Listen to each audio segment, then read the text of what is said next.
ঈদ উপলক্ষে ঘরমুখী মানুষের ঢল নামতে শুরু করেছে, যার প্রভাব পড়েছে দেশের অন্যতম ব্যস্ত মহাসড়ক ঢাকা-টাঙ্গাইল বঙ্গবন্ধু সেতু মহাসড়কে। উত্তরের জেলাগুলোর গেটওয়ে হিসেবে পরিচিত এই মহাসড়কে বুধবার সকাল থেকে যানবাহনের চাপ বৃদ্ধি পেতে থাকে। তবে বেলা বাড়ার সঙ্গে সঙ্গে পরিস্থিতি কিছুটা স্বাভাবিক হয়।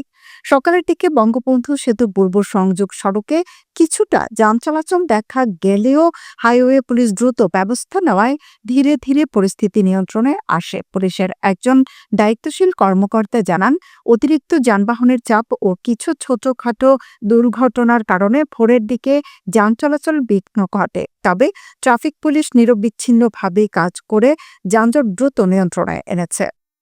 পরিবহন চালক ও যাত্রীরা জানান, সড়কে যান চলাচল তুলনামূলক স্বাভাবিক থাকলেও টোল প্লাজার কাছে কিছুটা ধীরগতি লক্ষ্য করা গেছে।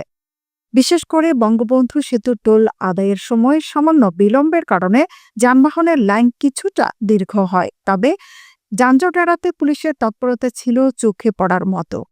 বঙ্গবন্ধু সেতু কর্তৃপক্ষ জানিয়েছে, টোল আদায় প্রক্রিয়া স্বাভাবিক রাখতে অতিরিক্ত বুথ চালু করা হয়েছে।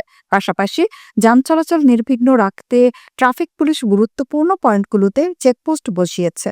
হাইওয়ে পুলিশ ও স্থানীয় প্রশাসন পূর্বাভাস দিয়েছে, আগামী কয়েকদিনে যানবাহনের চাপ আরও বাড়তে পারে। তবে পরিস্থিতি নিয়ন্ত্রণে রাখতে প্রয়োজনীয় ব্যবস্থা গ্রহণ করা হয়েছে বলে তারা আশ্বস্ত করেছেন।